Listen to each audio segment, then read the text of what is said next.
다시 에스겔서를 공부합니다. 그동안 한 3개월, 한 12주 정도 우리 이정혜 전도사님이 아가서를 강의를 했는데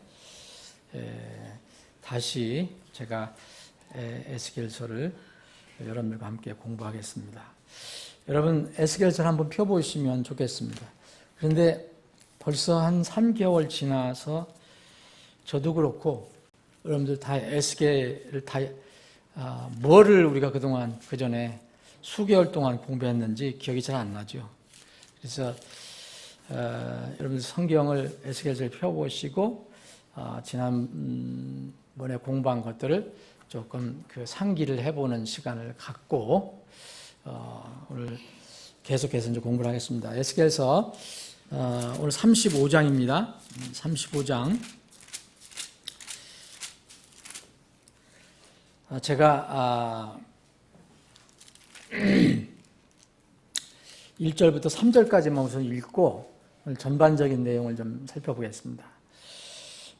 또 주의 말씀이 내게 임하니라. 이르시되 사람의 아들아 네 얼굴을 세일산을 향해 고정하고 그것을 대적하여 대언하며 그것에게 이르기를 주 하나님이 같이 말하노라. 보라오 세일산아 내가 너를 대적하노라. 내가 내 손을 내밀어 너를 치며 너를 극히 황폐하게 하리라. 자, 우선 이 에스겔서 35장 이 앞에 부분을 이렇게 읽어봤는데요. 이 에스겔서 35장 이것은 뭐냐면 에돔의 멸망에 대한 다시 예언한 겁니다. 우리가 전에 공부한 거 기억해 보시면 생각이 날 겁니다. 에돔에 대해서 이미 많은 민족들에 대한 예언 중에 에돔에 관한 그런 공부가 나왔습니다. 예언이 나왔습니다. 25장에 나왔는데 이 35장에 에돔의 멸망에 대해서 다시 대언을 합니다. 이것을 공부하기 전에 먼저 참고로 지난 부분을 이제 복습하는 시간을 좀 가지면 좋겠습니다. 에스겔이라는 말, 이 대언자 이름은 뭐라고 그랬는지 여러분들 기억하시나요?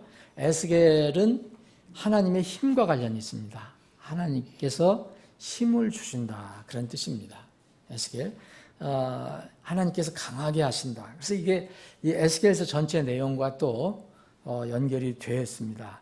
왜냐하면 에스겔은 아주 어두운 그런 멸망, 심판에 대한 대언만 있는 게 아니고 끝은 뒷부분은 사람들이 힘을 낼 수 있는 강해질 수 있는 그런 소망의 대언이 들어있습니다.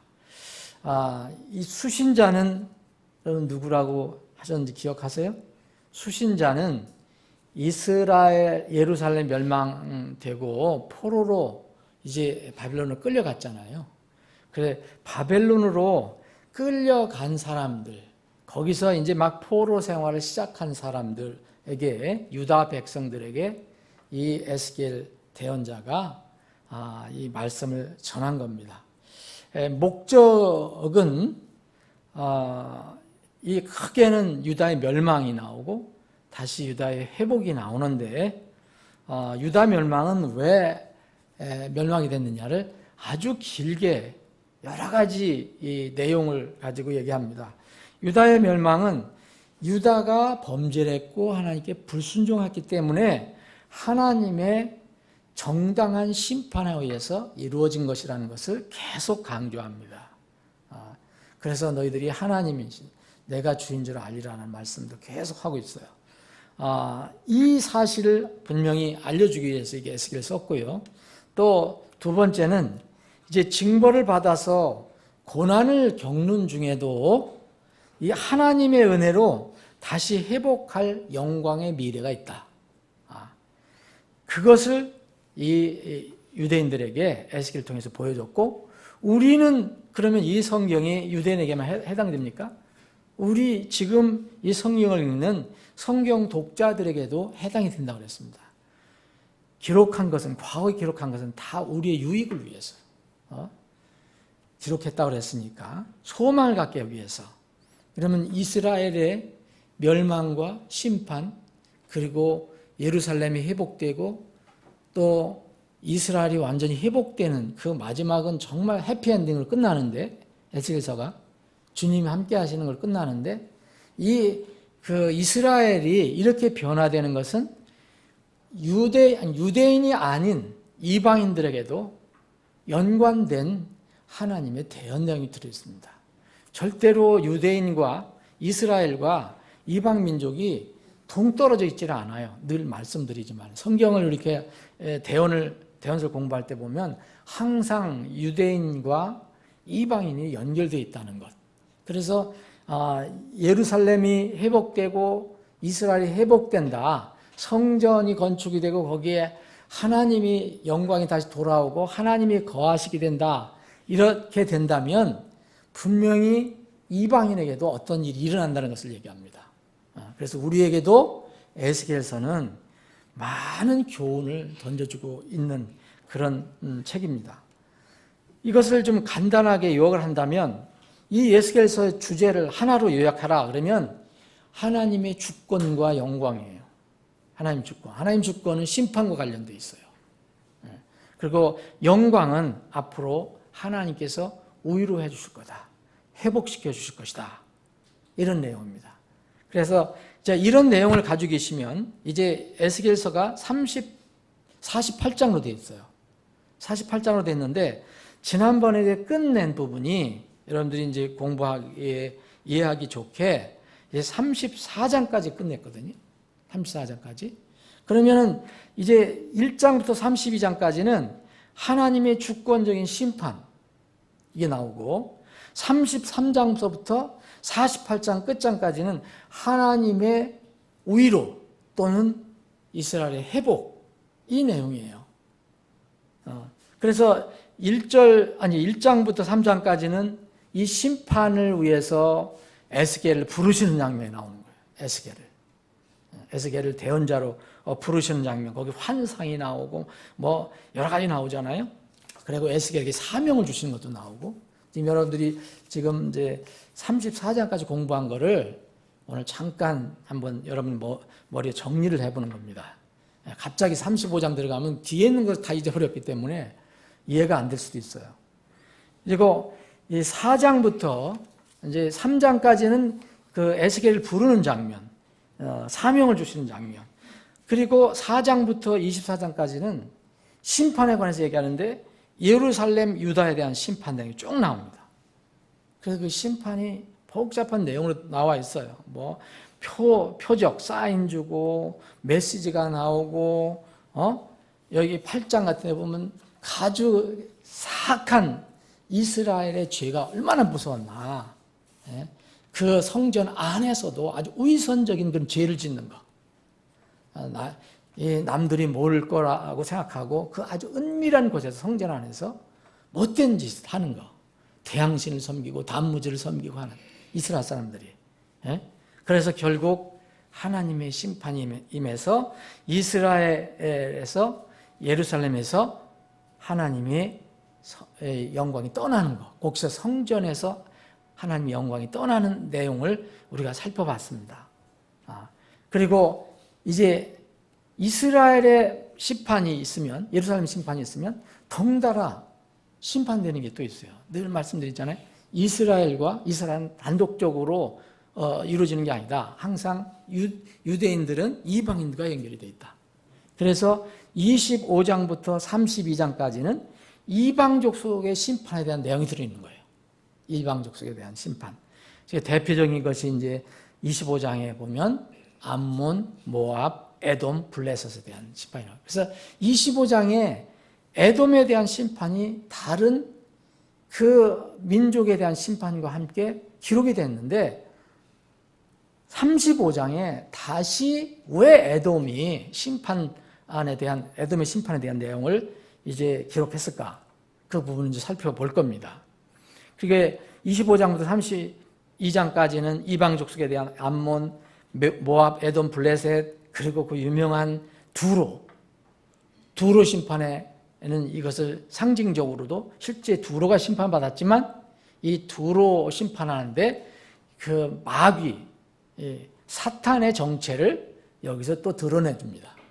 그래서 28장은 그 유명한 그 사탄의 정체를 두로 심판과 함께 보여주는 그런 장면이 나오고, 시돈이라든지 이집트 심판 이렇게 나오고, 이제 이렇게 해서 하나님의 심판이 1장부터 32장 끝나고 33장부터 48장까지는 뭐라고 했습니까? 하나님의 위로예요.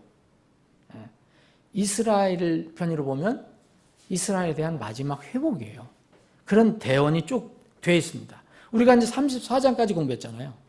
33장, 34장을 우리가 2장 공부한 건 뭐냐면, 회복이 되려면 어떻게 됩니까? 이스라엘은 다 흩어져 있는데, 지금 바빌론에 가 있는데 다시 팔레스타인 땅으로 돌아가야 하잖아요.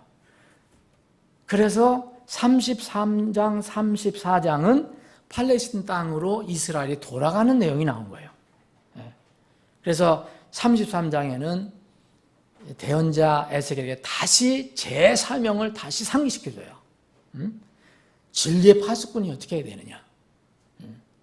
그래서 만약 이제 나팔을 불어야 할 때 안 불면 이제 그 사람들은 당연히 죄로 죽지만 나중에 그 책임을 파수꾼들한테 묻겠다는 얘기를 합니다. 이게 굉장히 무서운 말씀이에요. 복음을 가지고 있어도 남 죽어가는데 그냥 지켜보고 있으면 그 죽어가는 사람은 이제 그 사람의 죄 때문에 죽어가지만 우리는 구원받아도 나중에 주님 앞에 설 때 그렇게 산다면 우리에게 책임을 묻겠다고 하는 겁니다. 34장, 이것도 에스겔에 대한 사명을 재임한 건데, 악한 목자하고 하나님의 목자, 참 목자를 거기서 이제 얘기를 해줍니다. 이렇게 팔레스타인 땅으로 귀환 준비가 되고 나서 이제 35장, 우리가 이제 오늘부터 35장을 공부하잖아요. 이 35장부터 37장, 3장은 팔레스타인 땅으로 이스라엘이 회복되는 내용이 나옵니다. 그리고 38장, 39장은 그 유명한 곡과 마곡에 관한 이야기가 나와요. 이 마지막 이 곡과 마곡의 전쟁 뒤에 어떻게 이스라엘이 다시 옛날의 영화로운 왕국으로 회복되는가? 이 이스라엘 왕국이 이제 회복될 때는 옛날의 솔로몬 왕국, 다윗의 왕국이 아니라 바로 다윗의 후손인 예수 그리스도의 왕국으로 바뀌는 내용이 나옵니다.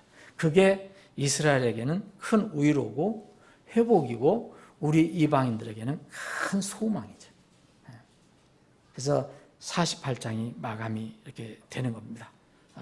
그래서 여러분들이 대략 이제 우리가 34장까지 공부했으니까 35장을 이렇게 공부할 때 대략 이런 내용을 좀 생각해 보면 여러분들이 앞으로 공부하는데 도움이 될 것이다.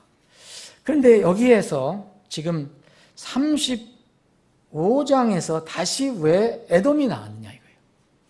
여러분, 이 35장은 여러분 한번 보세요. 이제 35장은 우리가 이제 오늘부터 공부하는 거는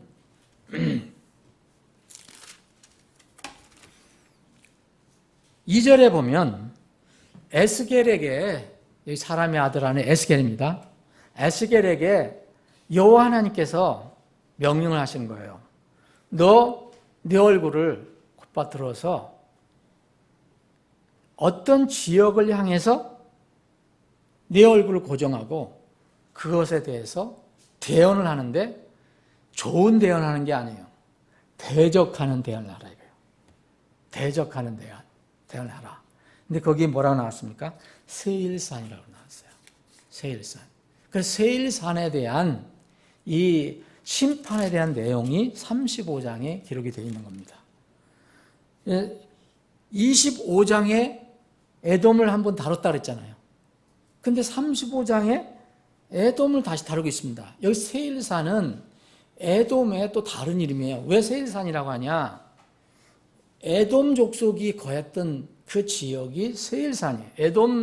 에돔 족속이 거했던 곳은 서로 산들이 많이 있는 그런 산 지역인데, 지금으로 말할 것 같으면 사해, 여러분 사해 있죠? 염해라고 하는데 그 밑에서 저 아카바만까지 그 지역이에요. 지금 정확하게 그 경계를 댈 수 없겠지만 이 지역은 거기에 산이 많은데 그 중에 대표적인 산이 세일산이라는 거예요. 이 세일산. 여기 누가 거했다 그랬습니까? 자, 에돔이라는 뜻은 붉다는 뜻인데 영어로 red이에요. 그러면은 이 에돔은 누구하고 또 연결됐다 그랬습니까? 에서. 에서하고 연결됐어요. 그러니까 에서, 에돔, 세일산. 이게 다 같은 지역을 얘기하는 거예요. 에서 후손이 산 곳이 바로 이 세일산인데 이 세일산에 산 민족을 또 에돔이라고 부른 거예요.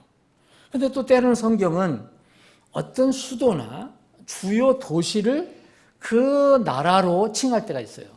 여러분 예루살렘 하면 뭘래요? 그 이스라엘을 칭할 때가 있잖아요. 그래서 이 에돔의 세일산 중심으로 한 이 민족이 도시가 여러 개가 있었는데 그 중에 몇 개가 바로 성경에 나오는 무슨 보스라라든지 페트라라든지 이런 것들이 바로 이 지역이에요. 그래서 여러분 세일산이라서 이거 에돔하고 무슨 상관이 있냐? 바로 그런 상관이 있기 때문에 이건 에돔에 관한 이제 심판을 대언한 것입니다. 이 35장에 이 에돔에 대한 대언을 하고 36장 1절에 보면 보세요. 사람의 아들아 또 너는 이스라엘 사람들에게 이렇게 나오잖아요. 그럼 이스라엘 사람들은 어디예요? 이스라엘이에요, 이스라엘. 그럼 35장에는 에돔이 나와요. 거기에 대한 대언을 했어요. 심판에 대한 대화입니다. 대적하는 대언이에요. 그 다음에 이스라엘에 대한 나온 거예요.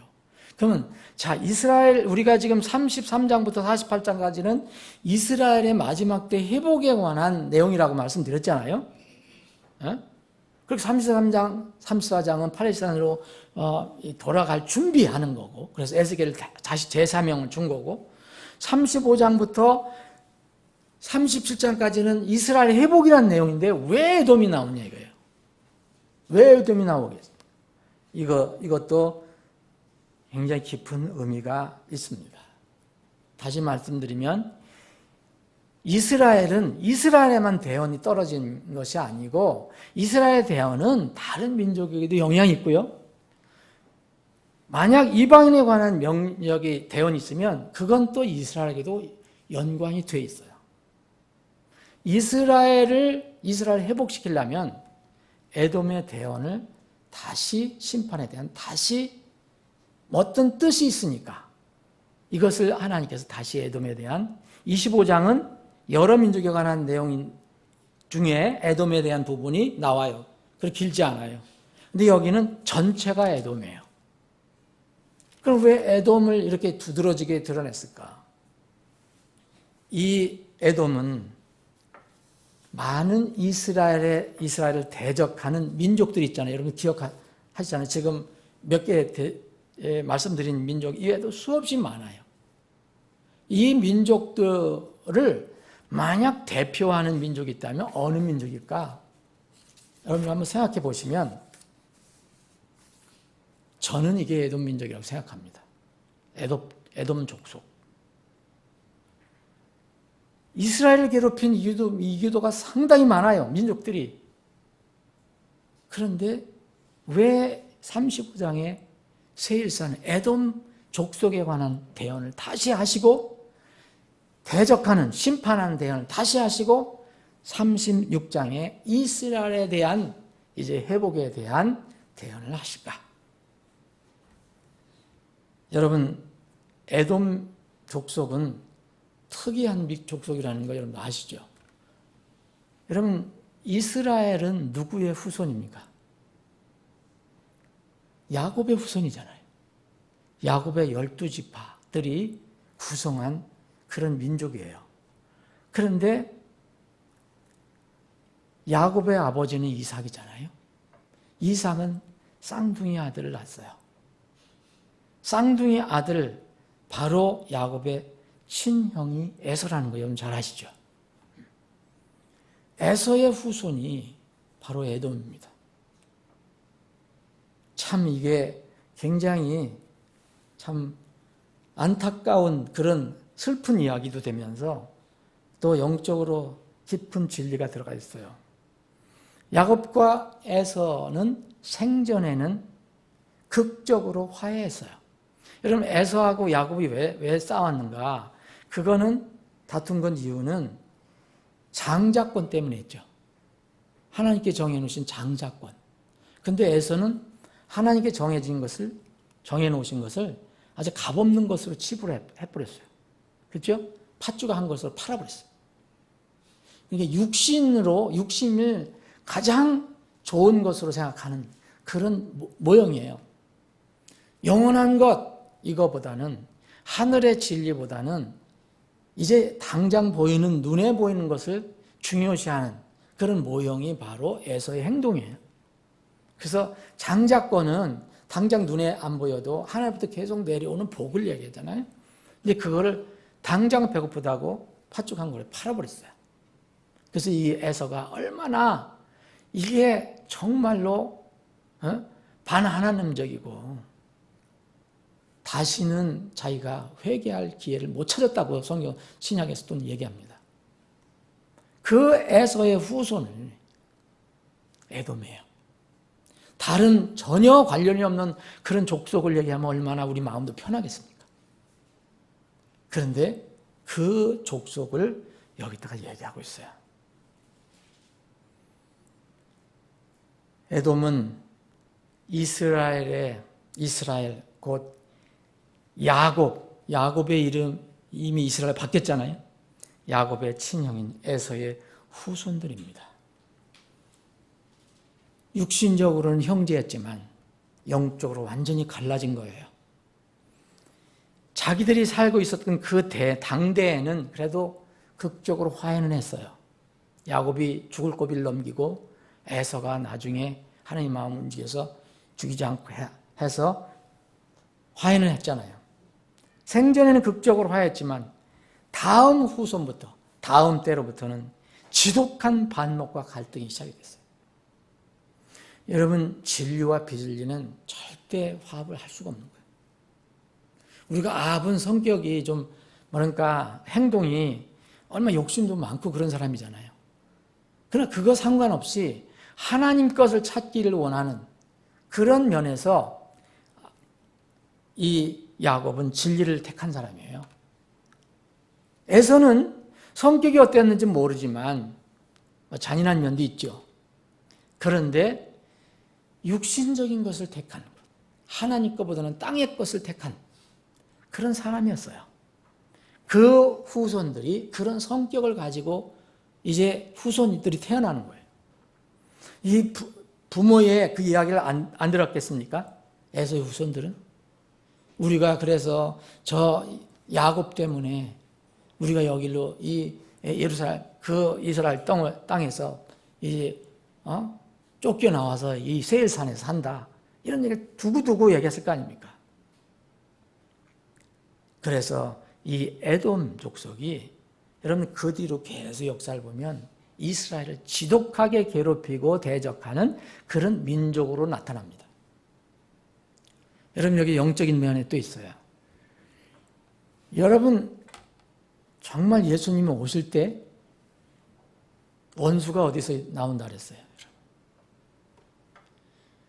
원수가 자기 집에 있다 그랬어요. 아는 중에 있다 그랬어요. 이게 무서운 진리입니다. 모르는 사람은 우리를 그냥 지나치기도 하고 그냥 그럼 쳐다보겠지만 뭔가 알고 뭐 관련 있는 사람들은 우리를 지독하게 핍박할 수 있어요. 그게 이제 마지막 때 환난 때 더 그런 일이 일어날 거예요. 이 에돔은 그래서 이스라엘의 최고의 적으로 이제 매김을 당합니다.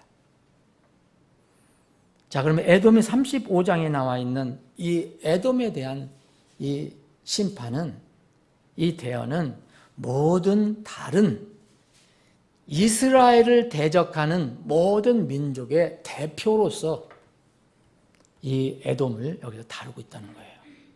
그래서 나중에 이 35장 이제 공부할 때, 다음 주부터 공부할 때 보면 하나님께서 이 에돔 족속의 여러 가지 죄, 심판한 죄를 말씀하시는데 그 중에 가장 큰 죄는 이스라엘을 미워하고 괴롭히고 피 흘리게 한 죄예요. 하나님은 그걸 기억하십니다. 그것을 가장 큰 죄로 여기십니다. 다시 강조해서 말씀드리면 아브라함의 자손인 이스라엘과 이방 민족, 여기에 아브라함의 자손이라고, 아브라함 자손이잖아요. 그런데 이 에돔은 뭐가 됐어요? 이방 민족이 되어버렸어요. 이방 민족. 이 이스라엘과 곧 야곱의 후손들과 이방 민족은 늘 항상 상관관계가 있어요. 상관관계. 물론 하나님은 사랑이신 하나님이기 때문에 모든 민족을 사랑하세요. 그리고 구원의 길을 열어주셨어요. 그런데 하나님의 그 신비하고 절대 주권적인 경륜과 섭리는 우리가 다 우리 머리 이해 못해요. 성경에 기록된 것만 우리가 이해하는 거예요. 이 하나님의 절대 주권적인 경륜과 섭리로 이스라엘을 세상 많은 민족 가운데서 불러 세우셨어요. 그리고 세상 민족과 이스라엘 관계를 정해 놓으셨어요. 그게 바로 창세기 12장 1절로부터 3절에 있는 아브라함에게 주님께서 주신 말씀이에요. 여기 아브라함의 후손은 에돔이 되는 게 아니에요. 아브라함은 이삭과 야곱으로 민족이 내려갑니다.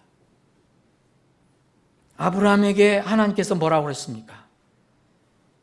아브라함에게 이르시되 너는 네 고향과 친족과 네 아버지 집에서 나와 내가 내게 보여줄 땅으로 가라. 내가 너로부터 큰 민족들 이루고 내게 복을 주어 내 이름을 크게 하리니 내가 복이 되리라.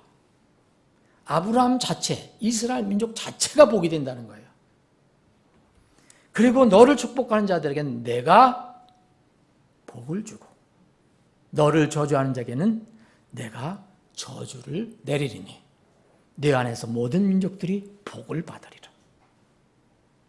여러분, 이 하나님의 약속은요, 무조건적인 약속이에요. 이거는 아브라함과의 약속, 계약이라고 흔히 말하는데 이것은 무조건적이에요. 이 신명기 같은 데 보면은 조건적인 약속이 있어요. 축복이 있어요. 근데 이거는 무조건적인 거예요. 아브라함의 후손과 아브라함의 후손이 아닌 다른 민족과의 상관관계를 얘기해요. 이 진리는 아무도 끊어낼 수 없어요. 부인하면 안 돼요. 우리가 하나님이 아니잖아요. 그래서 하나님께서는 예수님께서는 이 관계를 마지막 때에 관해서 얘기하실 때 항상 얘기하신 거예요. 그래서 구약의 어떤 원리는 어디든지 연결된다. 예수님께서 마지막 때를 얘기하면서 이렇게 얘기했어요. 무화과 나무의 비유를 보라 그랬어요. 무화과 나무는 누굴 가리킵니까? 이스라엘 민족이에요. 그런데 동시에 뭐라 했냐면은 누가복음 21장에 보면 무화과 나무, 마태복음에는 무화과 나무만 나와요. 왜냐하면 마태복음은 이 유대인들 중심이에요. 근데 누가복음에는 이방인 중심이에요. 그래서 누가복음 21장에 보면 이 무화과 나무와 함께 거기에 또 모든 나무들이 나와요. 모든 나무들. 무화과 나무는 이스라엘. 모든 나무는 바로 이스라엘이 아닌 다른 민족과 나라를 얘기하는 거예요. 두 관계를 얘기해요. 이것을 바울 사도는 더 구체적으로 얘기합니다. 로마서에서 뭐라 하냐면 올리브 나무와 야생 올리브 나무를 아주 상세하게 비교를 하잖아요. 로마서 11장에 보면 원래 올리브 나무는 어디입니까? 이스라엘이에요. 그런데 야생 올리브 나무는 우리 이방인 민족인데 이 야생 올리브 나무가 어디에 접붙였다 그랬어요? 본 올리브 나무에 접붙였다 그래요. 야생 올리브 나무는 여기서 이방인을 얘기하는 거예요. 그래서 그 신비를 얘기한 거예요. 이 신비는 이방인들의 충만함에 이르기까지 이스라엘은 부분적으로 눈을 멀 것이다. 자, 상관관계 있죠? 반드시 상관관계가 있어요. 아까 무화과나무와 모든 나무들과 마찬가지로 반드시 상관관계가 있어요. 그래서 여러분들이 구약을 공부하실 때 이거 에돔에 관한 거 맞냐? 이게 이스라엘에 관한 거 아닙니다. 우리에게도 관련이 있는 거예요. 마지막 심판 때에는 이 필연적인 관계가 드러나는 거예요. 여러분 그 유명한 염소 양심판이 나오잖아요. 마태복음 25장에. 염소 양심판. 염소 양심판에 하나님께서 심판하는 기준은 이거예요. 모든 민족들을 모은다고 나와요. 모든 민족들을. 그리고 양들은 예수님 자기 오른편에 두시고 염소들은 왼편에 두셔요. 그러면서 그 염소들 많은 염소들은 이제 이방인인데 여기 양들 편에 들어간 사람들이 누구냐? 바로 예수님의 형제들을 따뜻하게 대해준 사람들. 그 사람들, 그것으로 심판 기준을 삼는다 그랬어요. 예수님의 형제가 누구예요? 물리적으로는 민족적으로는 이스라엘이에요. 신약의 영적으로는 꼭 이스라엘만 적용할 수 없어요. 마태복음 25장. 물론 1차 이스라엘이에요.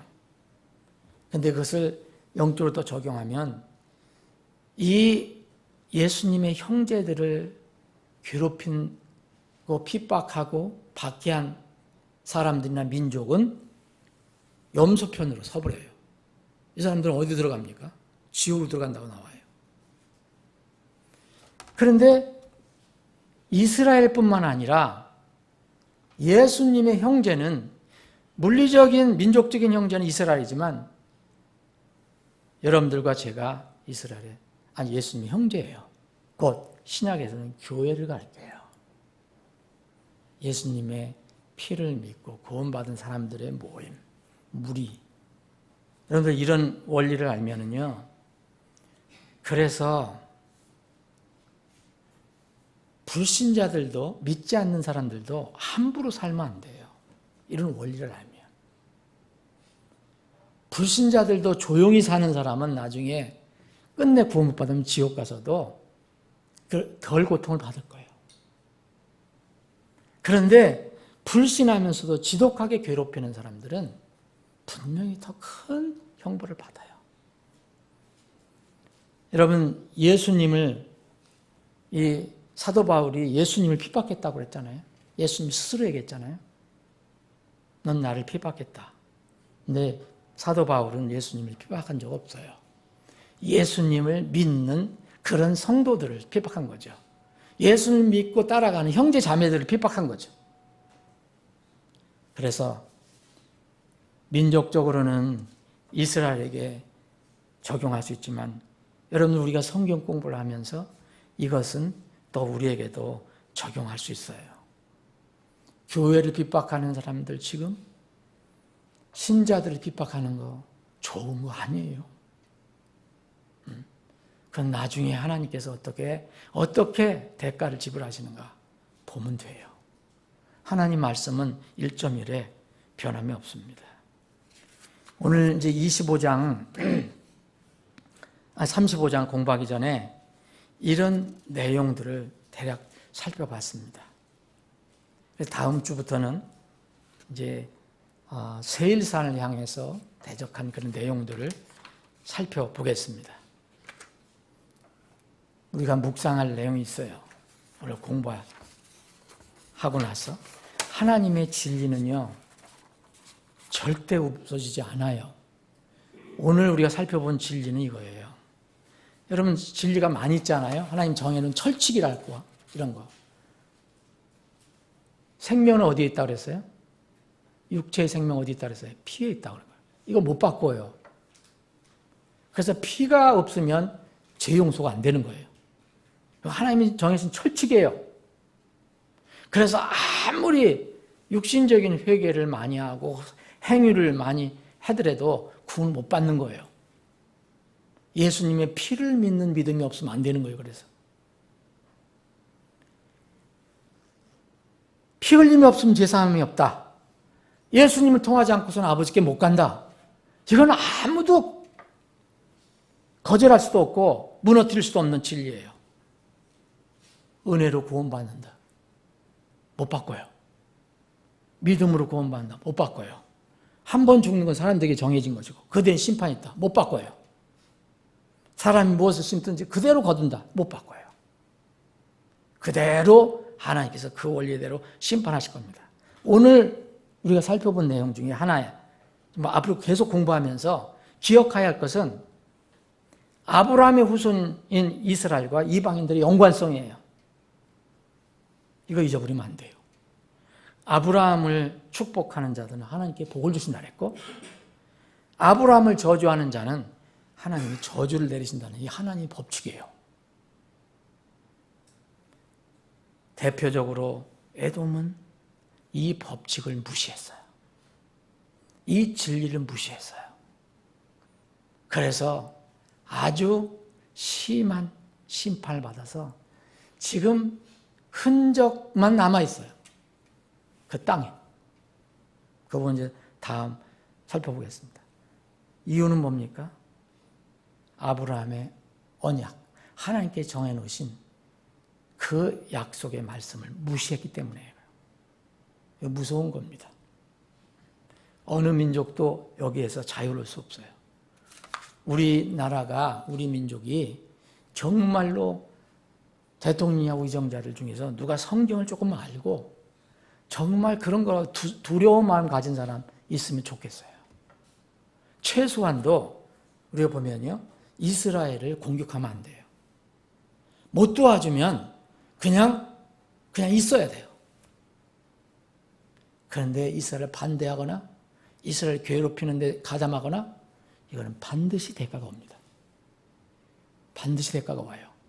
당장 안 오면 언제 올지 몰라요. 우리나라가 왜 여지까지는 막 이스라엘을 괴롭히는 자리에 섰었잖아요. 이스라엘 비난하는데 막 참여하고 막 그랬잖아요. 근데 얼마 전에 이게 무슨 어떤 배경이 있는지 모르지만 이스라엘하고 우리나라가 FTA를 맺었어요. 경제 협력을 하기로 했어요.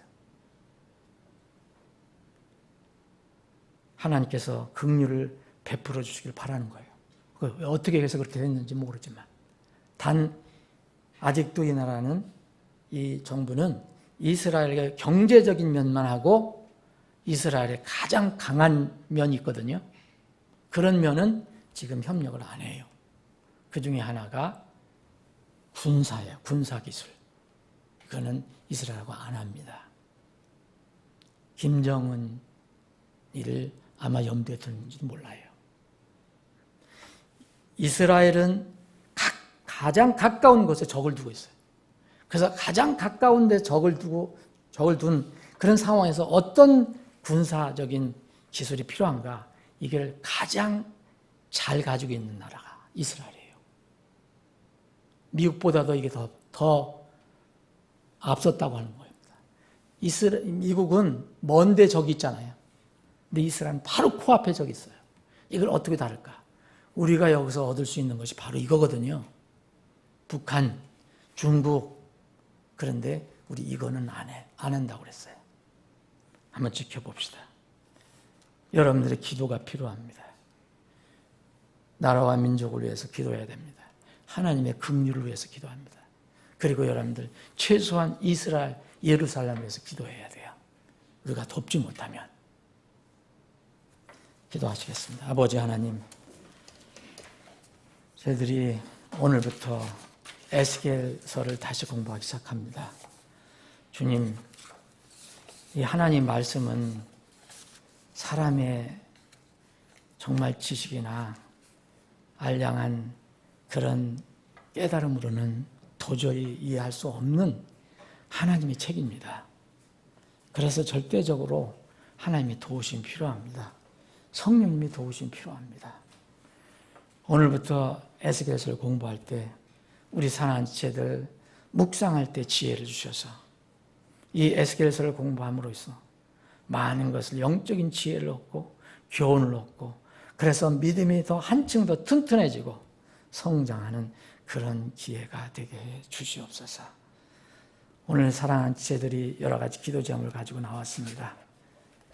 우리 사랑하는 지체들의 기도 제목을 들어주시고 하나님의 완전한 뜻과 계획 가운데서 이루어 주시옵소서. 우리의 기도를 기뻐 들으시는 우리 주 예수 그리스도의 이름으로 기도합나이다. 아멘.